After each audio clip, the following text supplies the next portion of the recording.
Assalamualaikum warahmatullahi wabarakatuh. Perkenalkan, saya Marsha Arirda, mahasiswa RPL Farmasi Universitas Muhammad Natsir Bukit Tinggi tahun 2024-2025. Pada kesempatan kali ini, saya akan membuat video untuk memenuhi tugas mata kuliah Keyarsian dan Pemikiran Muhammad Natsir dengan dosen pengampu Bapak Afridian Wiranadi Ahmad SE MSc. Dalam video ini, saya akan menjelaskan mengenai konsep dakwah bilhal dan keruhisan di Yarsi. Bagian 1, makna Keyarsian dan sejarah Yarsi. Keyarsian adalah nilai-nilai yang terkandung dalam sejarah pendirian lembaga Yayasan Rumah Sakit Islam Ibnu Sina sejak tahun 1969. Nilai-nilai ini diharapkan diadopsi oleh semua yang berkhidmat di Yarsi, termasuk pengurus, karyawan, dan mahasiswa.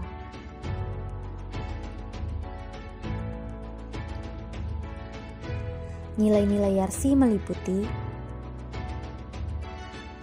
yang pertama, perjuangan; yang kedua, keikhlasan; yang ketiga, menjaga; yang keempat, merawat; dan yang terakhir, mengembangkan nilai-nilai Islam. Bagian kedua, pendirian Universitas Muhammad Natsir.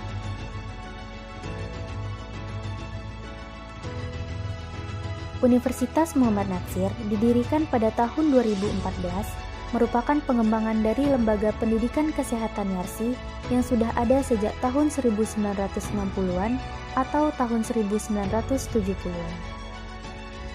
Sekolah Perawat atau SPK berkembang menjadi Akper, lalu Stikes, hingga akhirnya sekarang menjadi universitas. Bagian ketiga, tujuan pendirian Yarsi.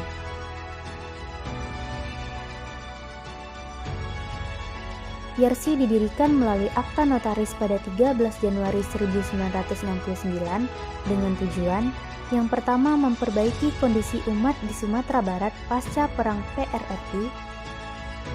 Yang kedua, menghadapi upaya pengikisan akidah umat seperti kristenisasi. Pengembangan Yarsi diawali dengan pembangunan rumah sakit di berbagai wilayah Sumatera Barat seperti Bukit Tinggi, Padang Panjang, Payakumbuh, Pariaman, Panti, dan Simpang 4. Selain itu, didirikan juga pendidikan kesehatan untuk mendukung kebutuhan tenaga medis. Bagian keempat, pemikiran Muhammad Natsir dan kaitannya dengan Keyarsian. Muhammad Natsir adalah pendiri dan pelopor berbagai kegiatan dakwah bilhal di seluruh Indonesia. Beliau adalah seorang politikus, perjuangan, dan pimpinan umat Islam dunia, bahkan pernah menjadi Sekjen Robito Alam Islami di Jeddah. Karya Muhammad Natsir. Beliau turut serta membangun berbagai institusi Islam di Indonesia seperti Universitas Islam Indonesia di Yogyakarta, Universitas Islam Sumatera Utara, dan Universitas Islam di Makassar.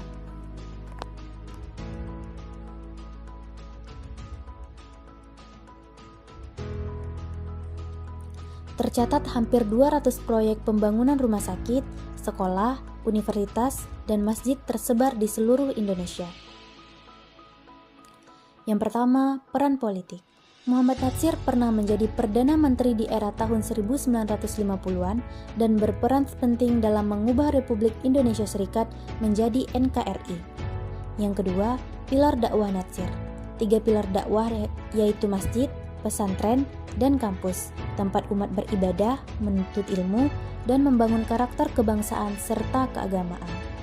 3 tantangan dakwah yaitu sekularisasi, kristenisasi, dan nativisasi.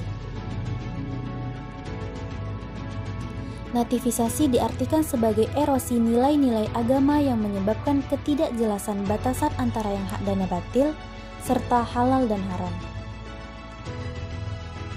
3 sifat menonjol yaitu ikhlas, kejujuran, dan kesadaran. 3 konstelasi kehidupan yaitu dakwah, politik, dan pendidikan, serta 3 prioritas yaitu keislaman, demokrasi, dan kesatriaan. Dan yang terakhir, sifat tidak pendendam, mudah memaafkan, dan selalu berbaik sangka.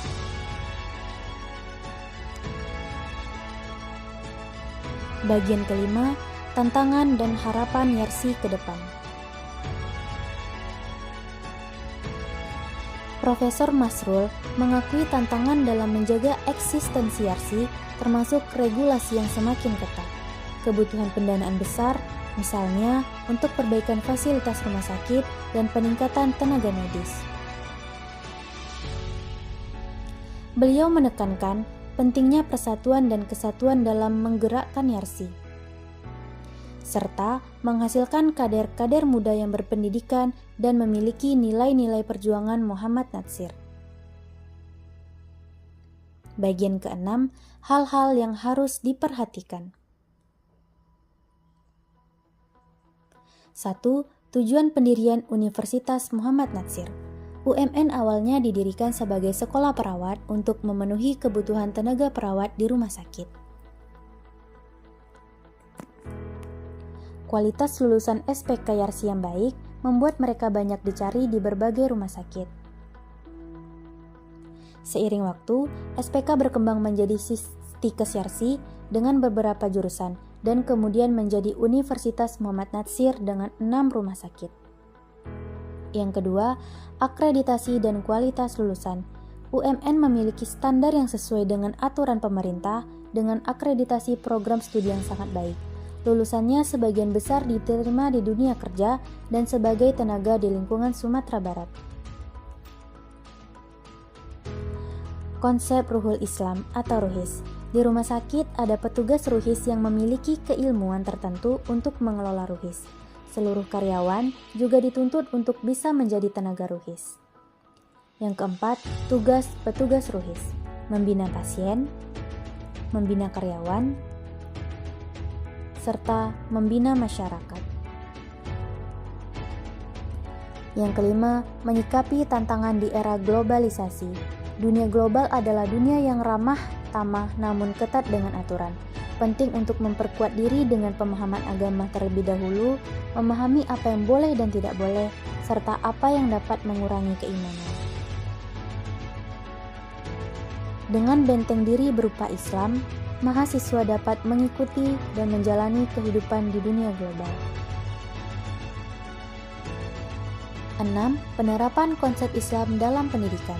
Setiap program studi di UMN memiliki mata kuliah keislaman. Tugas ilmiah juga mencakup bab tentang konsep Islam terkait topik yang dibahas, misalnya bagaimana Islam mengatasi nyeri haid. Ketujuh, kebanggaan menjadi mahasiswa UMN. Mahasiswa diharapkan bangga menjadi bagian dari UMN karena visi dan misinya yang baik, memperhatikan masa depan, serta kualitas akademis dan keislaman.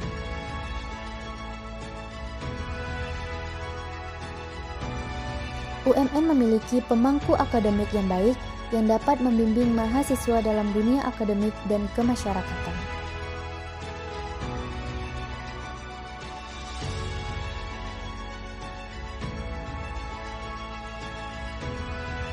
Harapan kedepannya, kehidupan kemahasiswaan di UMN dapat mengubah kebiasaan buruk menjadi baik, serta berhasil dalam akademik dan di tengah masyarakat Islami.